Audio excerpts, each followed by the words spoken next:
The manor house, a sprawling, ivy-choked beast of a building known as Blackwood Hall, sat upon the craggy lip of a Gloucestershire hill like a giant stone frog that had swallowed a very large, very sour lemon. It was gloomy. It was grey. It was exactly the sort of place where one might expect to find a ghost or, at the very least, a very dusty butler. I stood at the wrought iron gates, clutching my suitcases and feeling rather like a buttercup that had accidentally been planted in a graveyard. "Oh dear," I whispered to a stone gargoyle that looked remarkably like my great-aunt Mildred. "It's a bit of a fixer-upper, isn't it? But a bit of paint and a lot of pastry can fix almost anything. That is the first law of the universe, probably." I, Poppy Appleby, had arrived to be the new Mrs. Thorne. It was a sudden arrangement, a whirlwind of letters and a very brief, very polite meeting in a tea room in Bath. Arthur Thorne, a man who seemed to be composed entirely of tweed and silence, needed a wife. I, being a woman of boundless optimism and a catastrophic lack of talent for anything other than the culinary arts, needed a kitchen.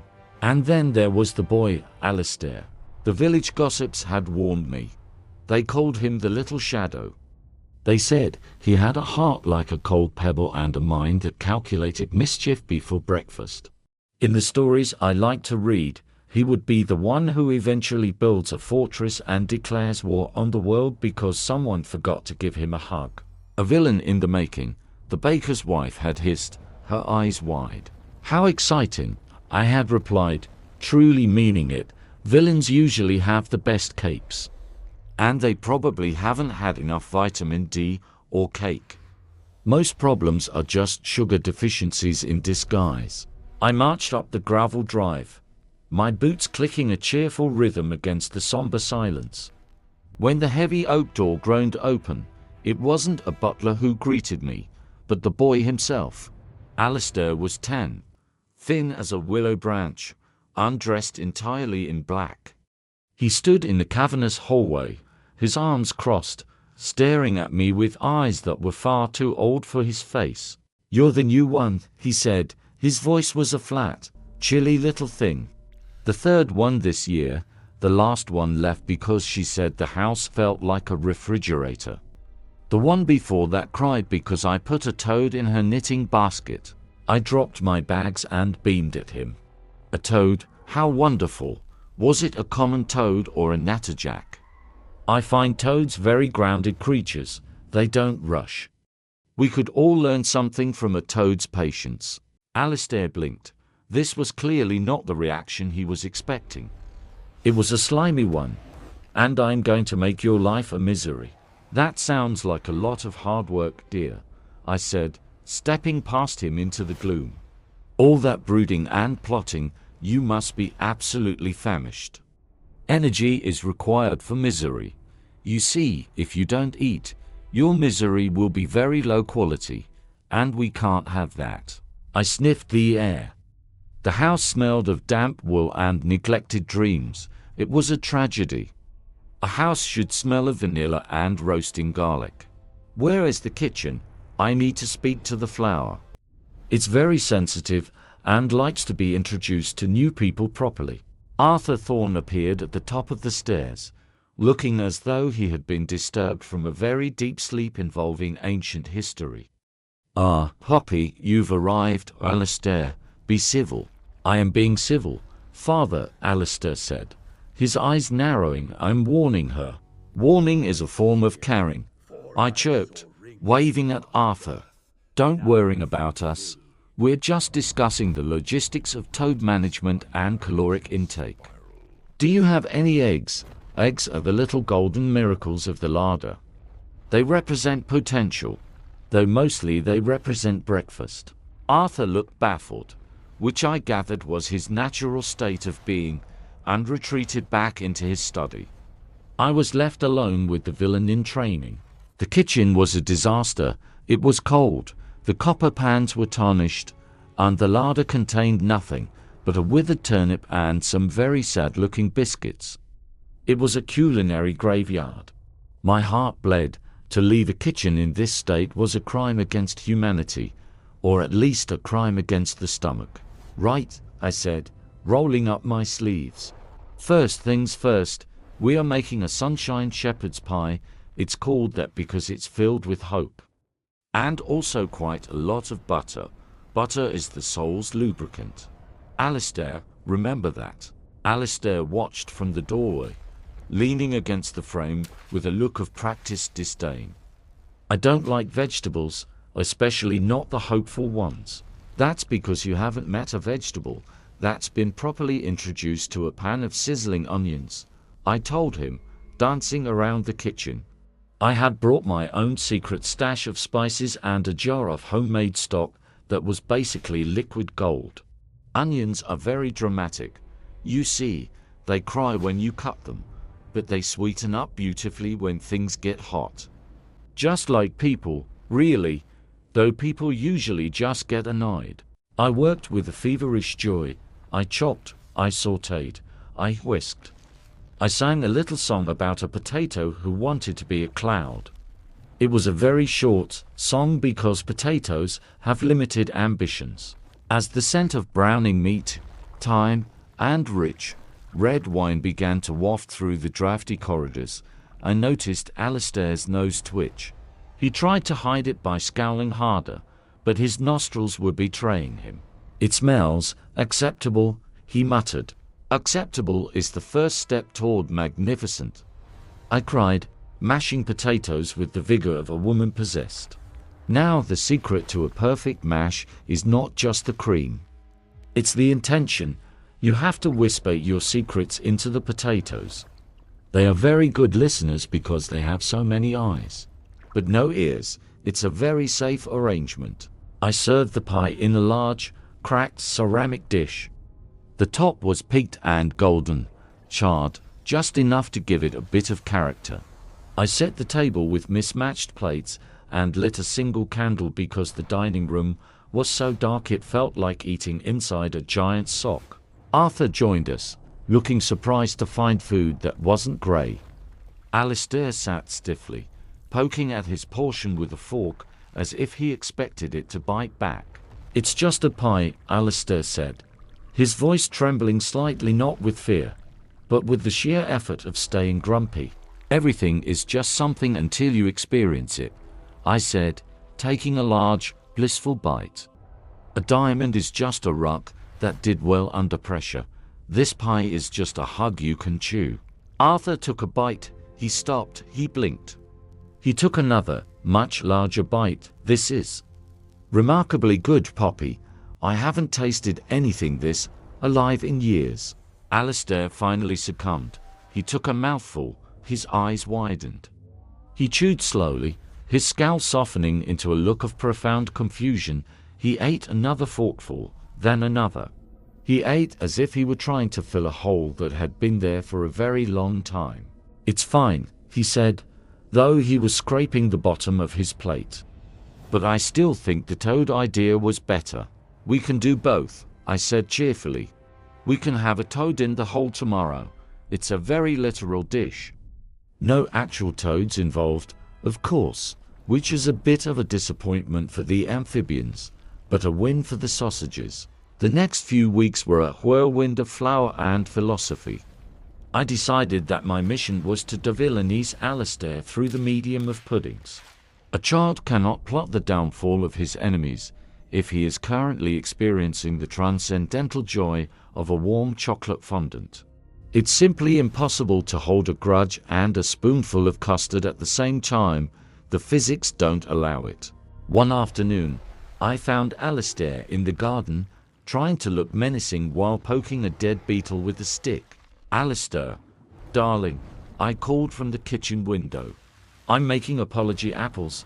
They're baked with cinnamon and honey. They're called that because they're so sweet. You have to apologize to your teeth for being so indulgent." He trudged over, his hands in his pockets. "I don't want an apple.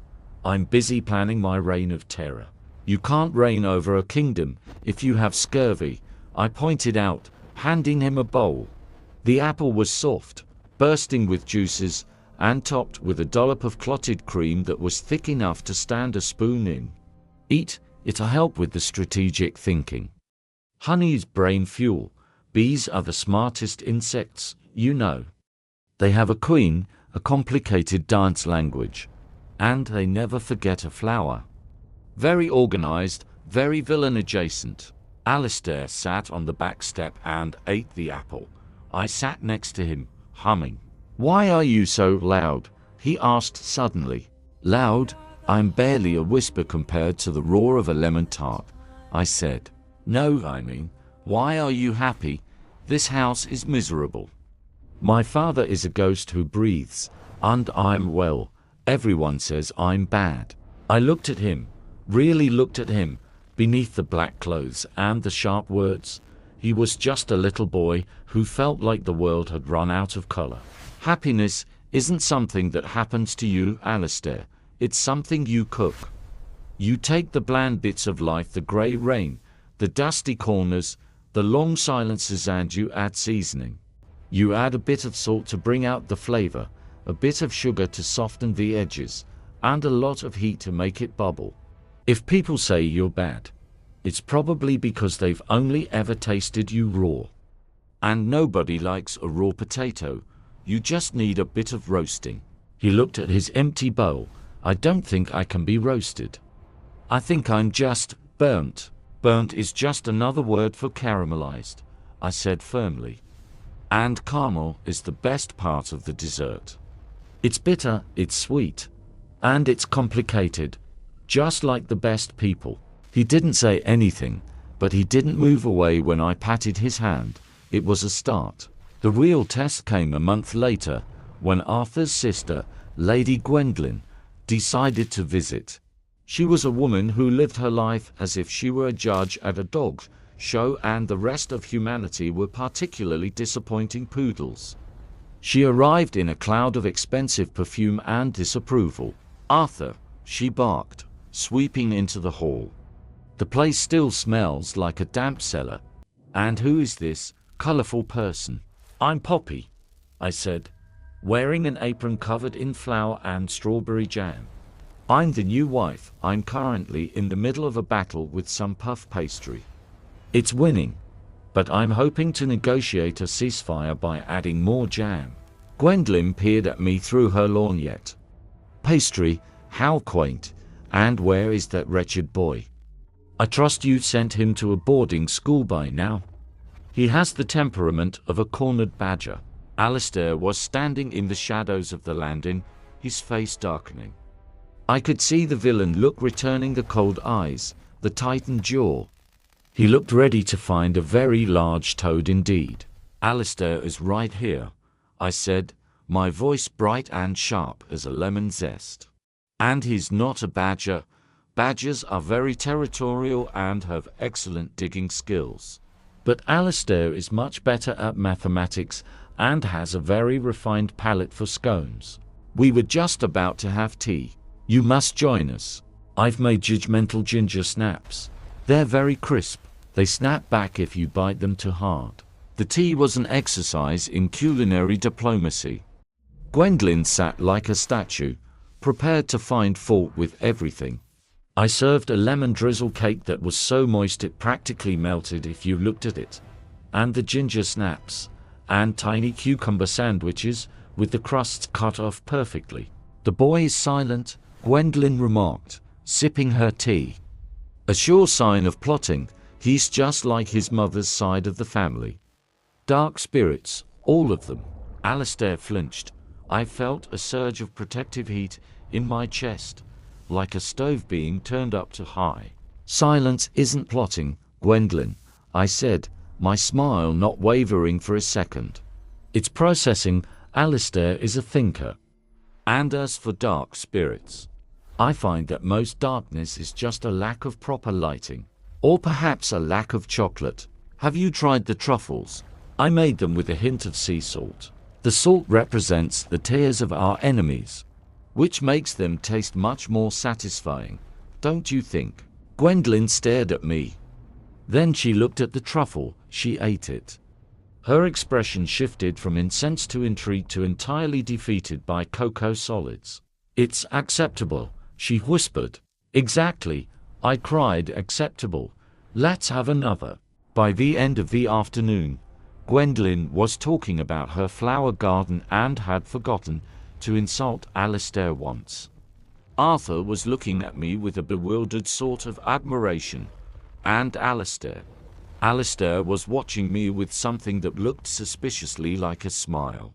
That evening, after the house had settled into a comfortable, well-fed silence, I was in the kitchen cleaning up. The moon was shining through the window, turning the piles of flour on the counter into tiny, snowy mountains. Alistair crept in. He wasn't wearing all black anymore. He had a navy blue jumper I'd bought him. It made him look less like a shadow and more like a boy. "Poppy," he whispered. "Yes, my little caramelized potato. Do you think you'll stay, even if I do put a toad in someone's basket?" I put down the dishcloth and walked over to him. I smelled like cinnamon and soap. "Alistair, I have navigated the complexities of a soufflé in a temperamental oven. I have survived the great lemonade explosion of 1992. A toad is nothing. I'm staying until the kitchen runs out of butter. Which will be never, because I have a secret emergency stash in the cellar." He looked up at me. "I don't want to be a villain anymore. It's too exhausting. And the snacks are better on this side. Being a hero is just being a villain who decided to share his sandwiches," I told him, pulling him into a hug. He was stiff for a second, then he leaned in. He smelled like the ginger snaps he'd been sneaking all afternoon. "Is that a philosophy?" he asked into my apron. "It's the only one that matters," I said. "Now go to bed. Tomorrow, we're making redemption roast beef. It's a very serious meat. It requires a lot of gravy." "Gravy, Alistair, is the ultimate forgiveness. It covers all mistakes." As he walked away, his footsteps light on the old floorboards, I looked around my kitchen. It wasn't grey anymore. It was golden. It was warm. It was home. I picked up a stray spoon and pointed it at the moon. "You see," I told the universe, "everything is better with a bit of seasoning. Even the villains, especially the villains." The gargoyle outside probably didn't agree, but then again, gargoyles have a very limited diet. And that, really, was their biggest problem. I'd have to see if I could make something for him tomorrow. A stone-ground wheat cracker, perhaps. I laughed to myself, a bubbly, bright sound that echoed through the halls of Blackwood Hall, chasing away the last of the shadows. Life was a mess, a beautiful, flowery, chaotic mess, and I was going to cook every single bit of it. "Sunshine and butter," I whispered, turning off the light. "That's the recipe. That's always the recipe." And in the dark, for the first time in 10 years, the house didn't feel like a tomb. It felt like a pantry, waiting to be filled. The next morning, I woke up early. The sun was poking its head over the Cotswold Hills, looking a bit like a fried egg, though a rather large and over-easy one. I headed down to the kitchen, my mind already buzzing with the possibilities of breakfast. "Blueberry pancakes," I decided, nodding to the toaster. Blueberries are the little jewels of the berry world. They're a bit tart, a bit sweet, and they turn everything purple if you're not careful. Purple is a very royal color. We shall eat like kings, or at least like very fancy dukes who enjoy a bit of maple syrup. I heard a soft thud. Alistair was already there, sitting at the wooden table. He was holding a small, slightly damp cardboard box with holes poked in the lid. "I found him in the garden," Alistair said, sliding the box toward me. He looked lonely. I thought maybe he'd like a blueberry. I peeked inside. A very large, very bumpy toad stared back at me with unblinking, golden eyes. "He's magnificent," I said, and I meant it. "He looks like a gentleman who has lost his top hat. We shall call him Barnaby." And yes, I think Barnaby would appreciate a blueberry. Although we should probably check if he prefers a small fly, but for now, pancakes. Arthur wandered in 5 minutes later, rubbing his eyes. He saw the toad, he saw the purple-stained batter, and he saw me grinning like a loon with a spatula in my hand. He didn't turn around and run. He didn't even sigh, he just sat down next to his son. "Is that a toad, Alistair?" Arthur asked mildly. "It's Barnaby, father, he's our guest." Arthur nodded. "I see. Does Barnaby have any opinions on 14th century land reform?" "He's more of a culinary critic, I think," I chimed in, flipping a pancake with a flourish. "He finds the atmosphere here much improved, more zest, less gloom." Arthur looked at me, and for the first time, his eyes weren't full of dusty books, they were full of light. "Yes," he said softly, "much more zest." I served the pancakes in a towering stack, dripping with syrup and melting butter. We sat there, the villain, the ghost, and the cook, eating together as the house warmed up around us. "You know," I said, my mouth half full of blueberry goodness, "people say that the heart is a muscle. But I think it's actually a sponge. It just needs to be soaked in something sweet every now and then so it doesn't get all dry and crumbly." Alistair poked a blueberry. "Is that why you're so squishy, Poppy?" "Exactly, darling. Squishy is the goal. Never trust a man who isn't at least 10% pancake." We laughed, and the sound was like yeast in a warm bowl. It just kept rising and rising until it filled the whole room. Blackwood Hall was no longer a stone frog with a sour lemon. It was a gingerbread house of sorts, sturdy and spicy and full of hidden sweets. And as for the villain, well, he was currently busy making a tiny pancake for a toad. And that, I thought, was a very good recipe for a happily ever after. Or at least, a very good recipe for Tuesday. And really, Tuesdays are where the real magic happens anyway. They're the most honest day of the week, no pretension, just breakfast. By the time the last crumb of pancake had been tiddied away and Barnaby the toad had been safely relocated to a bespoke mossy villa in the shade of a damp hydrangea, I decided that Blackwood Hall needed more than just a good dusting. It needed a soul transplant, and in my experience, the soul is usually located somewhere between the spice rack and the vegetable patch. "Arthur," I said, leaning against the heavy oak sideboard as he attempted to retreat back into his study, which I suspected he used primarily for brooding and perhaps categorizing different shades of grey. "The garden is a tragedy. It looks like a set from a film where everyone ends up as a ghost. We need herbs, we need life, we need something that smells like a hug." Arthur paused, his hand on the door handle. He looked at me with that peculiar expression he often wore, half bewildered, half impressed, as if I were a particularly colorful parrot that had suddenly started quoting Shakespeare. "The garden has been as it is for 3 generations, Poppy. It is a traditional English woodland garden.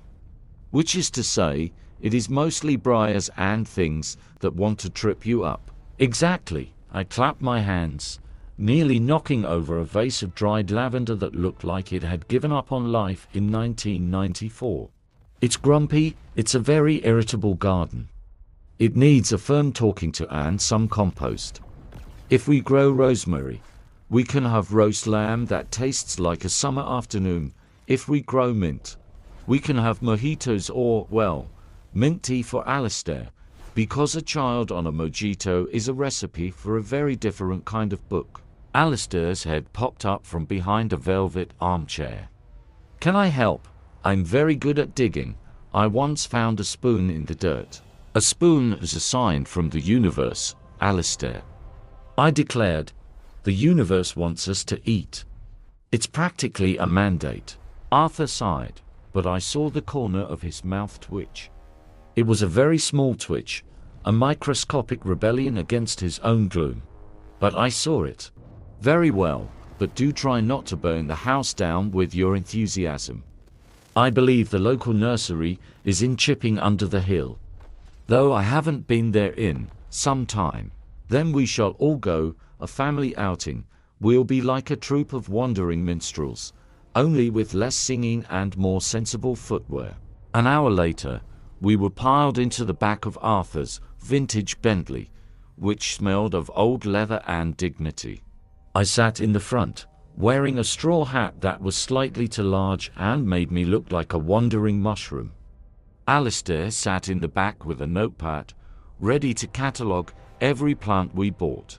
Arthur drove with a stiff-backed precision that suggested he expected the road to jump out and attack him at any moment. "You know," I said, watching the rolling green hills of Gloucestershire blur past like a watercolor painting that hadn't quite dried. "Driving is a lot like making a bechamel sauce. You have to keep a steady hand, don't rush the heat, and if you hit a lump, you just have to whisk harder, or, in this case, steer through it." Arthur gripped the steering wheel. "I have never thought of the A40 as a sauce, Poppy. That's your problem, Arthur. You see the world as a series of facts and figures. But facts are just the flour, imagination is the butter. Without the butter, life is just a very dry paste that sticks to the roof of your mouth." Alistair leaned forward, his eyes wide. "Is Uncle Julian a dry paste? He's very boring." "Your Uncle Julian," Arthur muttered, "is a saltine cracker with the salt rubbed off." I howled with laughter. "See, you're getting it. Everyone is a foodstuff. It's the only way to truly understand the human condition. I, for instance, am a lemon drizzle cake, a bit tart, a bit soggy in the middle, but generally well received at a garden party." "And what am I?" Arthur asked, his voice low, almost cautious. I looked at him, the sharp line of his jaw, the way his dark hair caught the sunlight, the hidden sadness that still lingered in the creases around his eyes. "You," I said softly, "are a dark chocolate fondant, hard and imposing on the outside. Maybe a bit bitter if someone doesn't know what they're doing, but if you handle it with enough warmth, there's a molten heart inside that's richer than anything else in the bakery." The car swerved slightly, just a tiny wobble. Arthur didn't say anything for a long time, but his grip on the wheel loosened. Chipping Under the Hill was the kind of village that looked like it had been designed by someone who really liked postcards. The houses were made of honey-colored stone, and the flower beds were so well behaved they practically stood at attention when you walked past. We pulled up to Miller's Nursery and Sundries, a sprawling emerald kingdom of glass houses and terracotta pots. As we stepped out, the air was thick with the scent of damp earth and blooming jasmine. I felt like a child in a sweet shop, if the sweets were made of chlorophyll and potential. "Right," I said, pointing a finger at a row of terracotta pots. "Alistair, you are in charge of the sensory department. We need things that feel funny. Find some lamb's ear. It's like stroking a very tiny, very green kitten, Arthur. You are the structural engineer. Find us some trellis that doesn't look like it belongs in a dungeon." "A dungeon trellis?" Arthur raised an eyebrow. "I didn't know there was a market for such things." "Oh, you'd be surprised. Some people like their roses to look like they're being interrogated."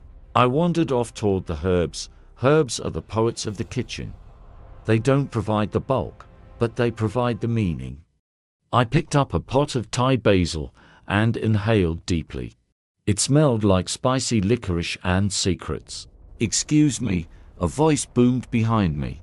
It was a voice that sounded like it had spent 40 years shouting at slow-moving livestock. I turned to find a woman who could only be described as formidable. She was wearing a tweed waistcoat, a string of pearls that looked like they could choke a horse, and a hat that featured an entire pheasant or at least a very large portion of one. "Are you the new person at Blackwood Hall?" she asked, squinting at me through gold-rimmed spectacles. "The one who's been seen singing to the gargoyles?" I beamed. "Guilty as charged. I'm Poppy, and you must be." A very crisp apple, perhaps a Brebron, tart, crunchy, and excellent in a crumble. The woman blinked, her mouth opened and closed several times, like a fish trying to remember a joke. I am Beatrice Higgins, chair of the Parish Council. And I have no idea what you are talking about. I was merely going to say that the Blackwood estate has been a blight on our local blooms in the Valley competition for a decade. It's a disgrace. It looks like a graveyard for ambition. I felt a little spark of protective fire in my chest. No one calls my chocolate fondant estate a graveyard. Well, Mrs. Higgins, I said, my voice as sweet as honeyed ginger, ambition isn't dead at Blackwood. It's just been fermenting like a good sourdough. It takes time to get the bubbles right. You see, but once it starts rising, there's no stopping it. We're actually planning a little gathering soon. A welcome to the 21st century tea party. You should come. I'm making scones. Mrs. Higgins looked skeptical. Scones are a serious business in this village, young woman. There is the Devon method, the Cornish method, and then there is the chipping under the hill method, which involves a very specific type of clotted cream from Farmer Giles's prized Jersey cows. I use the Poppy method, I said, winking. It involves a lot of laughter and a secret ingredient that makes people forget they're grumpy. Humph, we shall see. She turned on her heel and marched away, her pheasant hat bobbing with every step. Arthur appeared from behind a row of delphiniums, looking amused. You've just challenged the most dangerous woman in the Cotswolds to a schoon-off, haven't you? Is she dangerous? I asked, picking up a pot of thyme. She looks like she'd be very good at organizing a bake sale, but might accidentally start a war over a Victoria sponge. She once banished a man from the village choir because he sang "O Come, All Ye Faithful" with a slight Birmingham accent, Arthur said solemnly. She is the gatekeeper of all things proper. Perfect, I chirped. I love a challenge. Proper is just a word for boring, but with better posture. We're going to win her over with carbohydrates. It's the only way. We left the nursery with a car full of green leaf, rosemary, thyme, sage, 3 types of mint, a tray of pansies because they look like they're wearing little faces, and a very large, very confused-looking bay tree that Arthur had somehow been talked into buying by Alistair. Back at Blackwood, the afternoon was spent in a blur of dirt and sunshine. I showed Alistair how to tickle the roots of the plants before putting them in the ground. You have to wake them up, I explained. Imagine you've been stuck in a very small shoe for 3 weeks. You'd want a bit of a stretch too, wouldn't you? Arthur actually took off his suit jacket. He rolled up his sleeves, revealing forearms that were surprisingly sturdy for a man who spent his life with old parchment, and began clearing the briars from the kitchen window. You know, he said, wiping sweat from his brow with the back of a gloved hand, there is something cathartic about destroying weeds. It's like deleting a very long, very annoying email. See, you're a natural, I shouted from across the flower bed, where I was currently wrestling with a stubborn patch of nettles. Gardening is just outdoor cooking. You're prepping the ingredients for the view. By the time the sun began to dip behind the hills, painting the sky in shades of apricot and violet, the area around the kitchen door looked transformed. It wasn't perfect, but it was breathing. The herbs sat in their pots like little green soldiers, and the pansies added a riot of color to the gray stone. As we walked back inside, tired and smelling of earth, I felt a profound sense of peace. The villainous Blackwood Hall was starting to feel like a home. I'm hungry, Alistair announced, flopping onto a kitchen chair. Can we have something that isn't a pancake? Of course, my little sprout, I said, already reaching for the flour. Tonight, we shall have a rustic British medley, which is a fancy way of saying I'm going to put everything left in the fridge into a giant toad in the hole. Wait, Alistair's eyes went wide. Not Barnaby. Good heavens, no. I laughed. A toad in the hole is just sausages hiding in a giant, puffy cloud of batter. It's a very shy dish. It likes to stay under the covers until it's ready to be eaten. I like shy food, Alistair decided. As I whisked the batter, I watched Arthur. He was standing by the window, looking out at the garden he had helped reclaim. The villain of the story was currently humming a tuneless little melody and checking a blister on his thumb. I realized then that people aren't really villains. They're just recipes that have been left in the back of the cupboard for too long. They get a bit dusty, maybe a bit bitter, but with enough fresh air, a bit of heat, and a very large amount of butter, they can become something wonderful again. Poppy, Arthur called out, not turning around. Yes, my chocolate fondant. Thank you. I smiled, my whisk moving in a steady, rhythmic beat. Don't thank me yet. Wait until you see the height of this Yorkshire pudding. It's going to be so tall it'll need its own postcode. And as the smell of sizzling sausages filled the air, I knew that the Scone War with Mrs. Higgins would be a victory. Because when you cook with a heart that's finally stopped being a tomb and started being a pantry, the result is always delicious. Life was messy, life was flowery, but standing there in the fading light of a Cotswold evening, I wouldn't have had it any other way. Tomorrow we would face the village, the judgment of the Parish Council, and the terrifying prospect of clotted cream politics. But tonight, we had toad in the hole and each other. And really, that's the only ingredient that actually matters. The sun rose over the rolling hills of the Cotswolds looking like a poorly poached egg pale, a bit wobbly, and surrounded by a mist that felt suspiciously like steam. I stood in the kitchen of Blackwood Hall, wearing an apron that had seen better days and wielding a wooden spoon like a scepter. Today was the day of the great village fete and, more importantly, the day I would face the formidable Mrs. Higgins in the arena of the Parish Council bake-off. Do you think the jam is dissentient? Alistair asked, peering into the copper pot on the stove. He was wearing a tiny pair of tweed trousers that Arthur had insisted upon, looking like a miniature professor of jam making. Sentience in jam is a sign of character, Alistair, I told him, stirring the bubbling strawberry mixture. If it doesn't try to escape the jar at least once, it's just fruit that's given up on its dreams. We want ambitious jam. We want jam that believes it can fly. Arthur walked into the kitchen, looking far too handsome for a man who was about to spend 4 hours judging the best-kept allotment category. He was wearing a waistcoat that fitted him in a way that should have been illegal in a rural setting. He stopped and stared at the kitchen counter, which was currently a disaster zone of flour, sugar, and what appeared to be a rogue sprig of rosemary. "Poppy," he said, his voice a low rumble that always made me think of dark chocolate melting in a pan.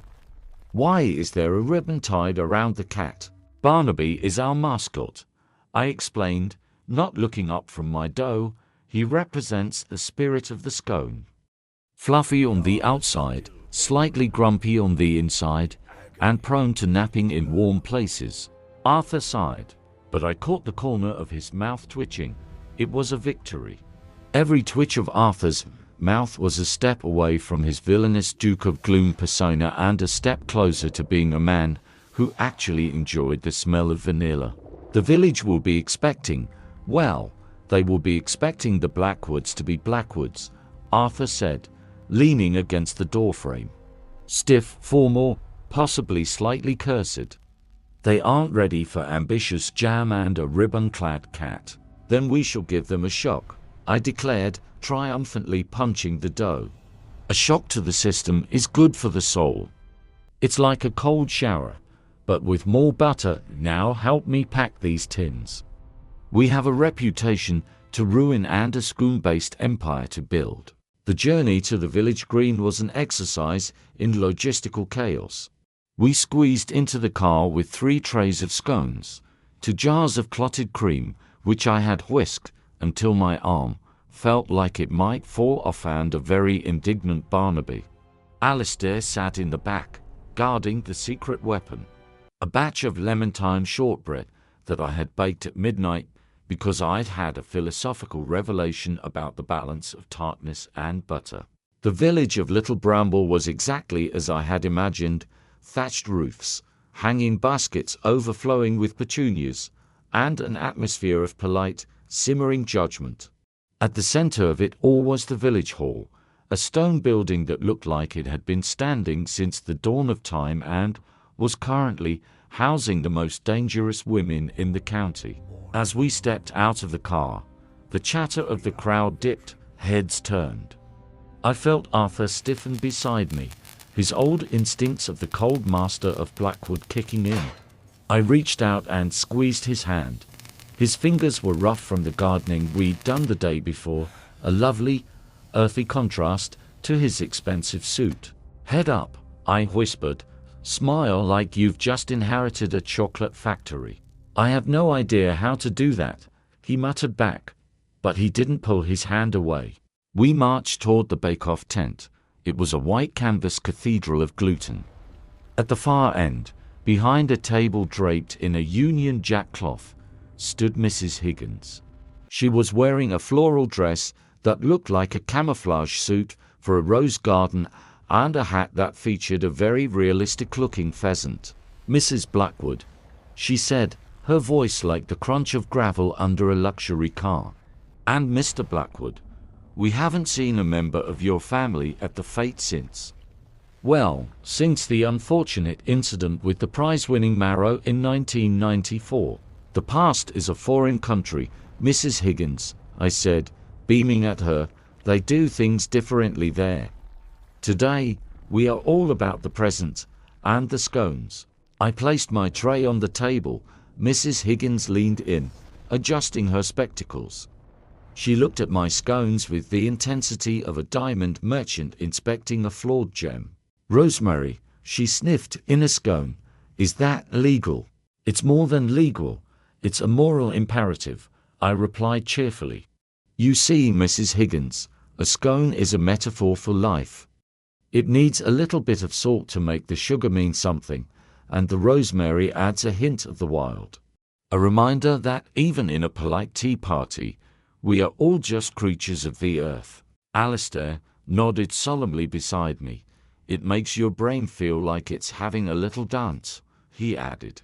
The judging began in a tense silence. A panel of 3 elderly gentlemen, who looked like they had been sustained entirely by tea and biscuits for the last 80 years, moved down the line.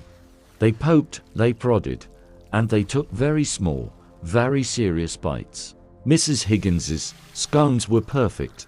They were symmetrical, golden, and entirely predictable. They were the good students of the scone world. Mine, however, were a bit more bohemian. They were craggy and rustic, smelling of the fresh herbs from our garden and the wild strawberries we'd found near the woods. As the judges approached our station, I felt a flutter of nerves. This wasn't just about flour and sugar.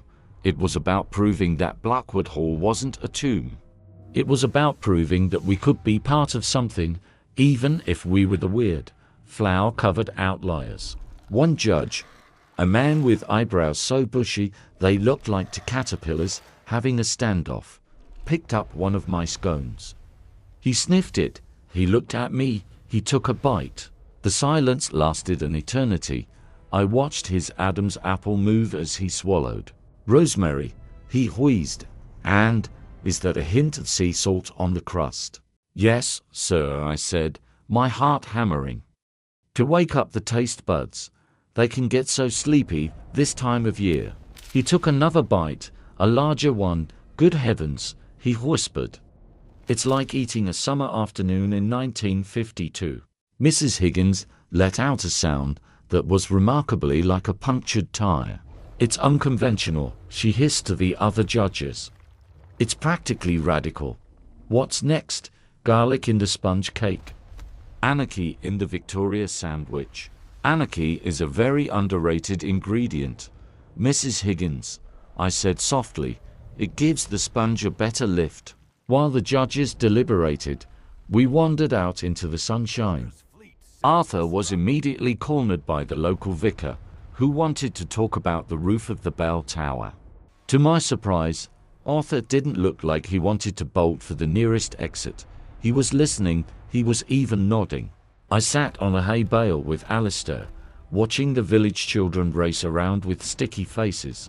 "Do you think we'll win?" Alistair asked, swinging his legs. "Winning is just a gold sticker on the fridge of life, Sprout," I said, ruffling his hair. "The real victory is that we're here, and we don't smell like old dust anymore. We smell like strawberries and sunshine. And Barnaby smells like catnip," Alistair pointed out. "Exactly. A sensory triumph across the board." I looked over at Arthur. He was laughing. It was a small, rusty sound, like a gate that hadn't been opened in years. But it was there. He caught my eye and winked, a real, genuine wink. I felt a warmth spread through my chest that had nothing to do with the sun. I realized then that my mission as the stepmother of a villain wasn't about changing the plot of a story. It was about changing the atmosphere of a home. It was about replacing the heavy, velvet curtains of the past with the light, airy lace of the present. Suddenly, a bell rang from the main tent. It was time for the results. The crowd gathered. Mrs. Higgins stood at the front, looking like she was ready to deliver a funeral oration.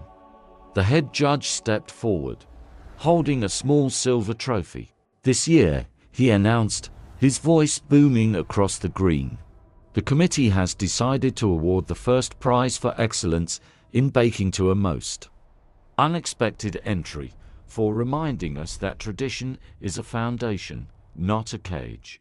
And for the most daring use of a garden herb we've seen in 40 years, the award goes to Mrs. Poppy Blackwood."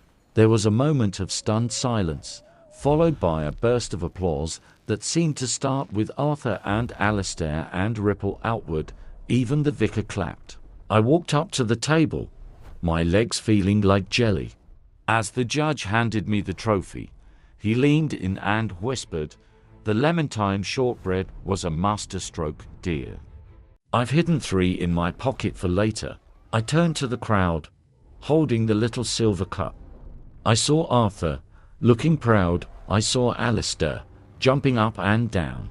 And I saw Mrs. Higgins, who was looking at me with an expression that was no longer hostile, it was curious. "Thank you," I said to the village, "but the secret isn't in the rosemary. It's in the fact that for the first time in a long time, the ovens at Blackwood Hall are hot, and the doors are wide open." As we walked back to the car, carrying our trophy and our empty trays, the air felt different. The villain of Blackwood was carrying his son on his shoulders, and the wicked stepmother was plotting her next move. A community dinner that would involve so much garlic the vampires in the next county would feel uneasy. "We did it," Arthur said, as he strapped Alistair into his seat. "We survived the Parish Council. I feel like I've been through a war, but a very polite one." "The best kind of war," I agreed, "one where the only casualties are the crumbs." We drove back toward the hall, the stone of the house glowing gold in the evening light. It didn't look like a fortress anymore. It looked like a place where people lived. It looked like a place where someone might, at any moment, start singing to a loaf of bread. "Puppy," Arthur said, as we pulled into the drive. "Yes, my lemon drizzle. I think I'd like to try making the bread tomorrow." "The kneading part, you said it was cathartic." I smiled, leaning my head against the window.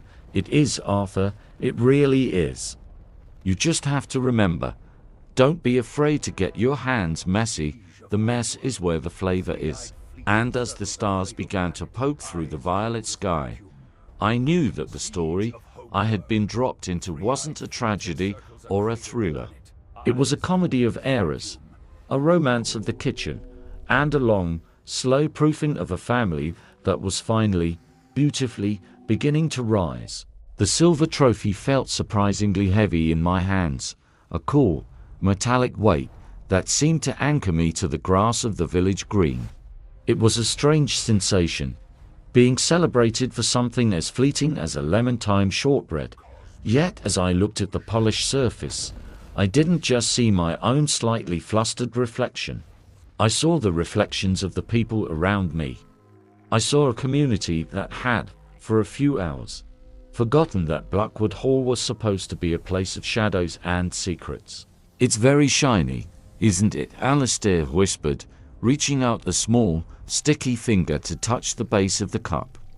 "Does this mean we're the kings of the biscuits now, Poppy?"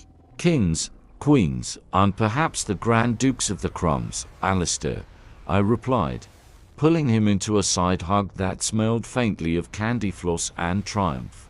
"But remember, with great power comes great responsibility. Mostly the responsibility to make sure the biscuit tin is never empty. It's a heavy burden, but I think we're up to it." Arthur stepped closer, his presence no longer the cold, imposing shadow that had first greeted me at the hall. He looked softer, like a loaf of bread that had been allowed to prove in a warm spot for just the right amount of time. He didn't say anything at first, but the way he looked at the trophy and then at me was louder than any speech Mrs. Higgins could have concocted. "We should get these trays back to the car," Arthur said. Though his voice lacked its usual commanding edge, it sounded almost shy. "And I believe we promised Barnaby a celebratory treat, though I suspect he's already helped himself to the leftovers in the larder." We made our way through the thinning crowd, the late afternoon sun casting long, golden fingers across the cricket pitch. People nodded at us as we passed, some even waved. It was a revolutionary experience. For the first time, the whispers weren't about the reclusive widower or the suspicious new wife. They were about the rosemary, the zest, and the sheer audacity of putting herbs in a sweet biscuit. It turns out, if you want to win over the English countryside, you don't need a grand manifesto. You just need a very good oven and a total lack of fear regarding butter. As we reached the car's sturdy, sensible thing that Arthur drove with the precision of a man who counted every gear change, I paused to look back at the marquee. Life, I reflected, is essentially a series of bakes. Some days you rise perfectly, light and airy and full of promise. Other days, you forget the baking powder and end up as a dense, sad pancake that even the dog won't look at. But the trick isn't in being perfect, the trick is in the glaze. If you put enough icing on a mistake, people will eventually call it a rustic delicacy and ask for the recipe. I had spent so long worrying about the plot of this life, about the roles we were supposed to play, that I'd forgotten the most important rule of the kitchen. The best meals are the ones where you get flour on your nose and laugh until your ribs ache. The drive back to Blackwood Hall was quiet, but it was a comfortable silence. It wasn't the silence of things unsaid, but the silence of things understood. Alistair fell asleep within 5 minutes, his head lolling against the window, the silver trophy clutched in his lap like a sacred relic. "You really did it, Poppy," Arthur said softly, his eyes fixed on the winding lane. "I didn't think they'd ever look at us without that look." "People are simple creatures, Arthur," I said, watching the hedgerows blur into a tapestry of green and hawthorn white. "We all just want to be fed and told that we're doing a good job. Even Mrs. Higgins, deep down, under all that tweed and judgment. She's just a woman who wants her jam to set properly." Once you realize that everyone is just a person trying not to burn their metaphorical toast, the world becomes much less intimidating. Is that your philosophy, then, toast-based existentialism? It's served me well so far. That, and the belief that there is no problem so big that it can't be momentarily ignored in favor of a really good crumpet. Arthur chuckled. It was a low, melodic sound that seemed to hum in the small space of the car. "I suppose I have a lot to learn about toast and other things." When we arrived home, The hall didn't look like a Gothic fortress anymore. The stone seemed warmer, the windows reflecting the violet and apricot hues of the twilight sky. It looked like a house that was exhaling. We carried the sleeping Alistair upstairs, tucked him into bed with his trophy on the knitstand, and then found ourselves standing in the hallway. The shadows of the portraits dancing in the dim light. "I meant what I said earlier," Arthur said, turning to face me. The stern lines around his mouth had completely vanished. "About the bread, I want to help. I want to participate in the mess." I smiled, my heart doing a little celebratory hop. "Then tomorrow, Arthur Blackwood, we shall tackle the sourdough. It's temperamental, it's sticky, and it requires the patience of a saint. But I think you're ready for the challenge. Just don't wear your best waistcoat. Flour has a way of finding its way into the soul, and also into the dry cleaning bill. I think I can live with that," he said. He reached out, his hand hovering for a moment before he gently tucked a stray lock of hair behind my ear. His touch was warm, certain, and entirely unvillainous. "Thank you, Poppy, for bringing the light back into the kitchen, and for staying. I wouldn't be anywhere else," I whispered. "The kitchen has the best snacks, after all." That night, as I lay in bed, I thought about the storybooks I used to read. The ones where the stepmother was always lurking in the shadows with a poisoned apple or a sharp tongue. They had it all wrong. Being a stepmother isn't about the step at all. It's about the mothering, not just of the child, but of the whole environment. It's about being the person who insists on the extra sprinkle of sugar when the world feels a bit too salty. I wasn't a character in a tragedy. I was the head chef of a brand new genre. A genre where the hero discovers that his greatest weapon isn't a sword or a bank account, but a well-seasoned cast-iron skillet. The next morning, the kitchen was bathed in the kind of soft, milky light that makes everything look like a painting. I was already there, weighing out the flour, when Arthur walked in. He was wearing an old shirt with the sleeves rolled up, looking remarkably handsome and slightly terrified. "Right then," I said, clapping my hands together, sending a small cloud of white dust into the air. "Rule number 1 of bread making: the dough can smell fear. You have to approach it with the confidence of a man who knows exactly what he's doing. Even if you're actually just winging it, much like life, really." Arthur took his place at the wooden island, confidence right. "I can do that. I've negotiated multi-million-pound mergers. Poppy, I think I can handle a bit of yeast." 10 minutes later, he was covered in a grayish, sticky paste that seemed to have developed a personal vendetta against his forearms. It's very clingy," he noted, trying to shake a globule of dough off his thumb, only for it to land on his nose. I burst out laughing, the sound echoing off the copper pots. "It's not clingy, Arthur.